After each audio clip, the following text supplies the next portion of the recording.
నటసింహ Balayya Babu Boyapati Srini combination లో వచ్చిన అఖండ చిత్రం అద్భుత విజయాన్ని సాధించింది. మళ్ళీ వీరి కాంబినేషన్ లో అఖండ 2 రాబోతుంది. యాక్షన్ అండ్ ఎమోషనల్ డ్రామాలోని ఫ్లాష్ బ్యాక్ పై ఇప్పుడు ఒక అప్డేట్ అయితే వినిపిస్తుంది. బాలయ్య బాబు ఎమోషనల్ గా సినిమాలోని ఫ్యామిలీ సెంటిమెంట్ కూడా వేరే లెవెల్ డిజైన్ చేశారంట బోయపాటి. ఈ సినిమాను బోయపాటి కాంబినేషన్ లో హ్యాట్రిక్ విజయాలైతే నమోదయ్యాయి. దీంతో అఖండ 2 తాండవంపై రెట్టింపు అంచనాలు ప్రేక్షకుల్లో మొదలయ్యాయి. ఈ సెప్టెంబర్ 28న పాన్ ఇండియా లెవెల్లో ఈ సినిమా రిలీజ్ కాబోతుంది.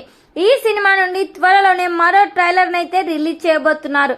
సంయుక్త మీనన్ హీరోయిన్ గా నటిస్తుంది. మరి ఈ సినిమా ట్రైలర్ కోసం మీరెంతమంది వెయిట్ చేస్తున్నారో ఖచ్చితంగా కామెంట్ చేయండి.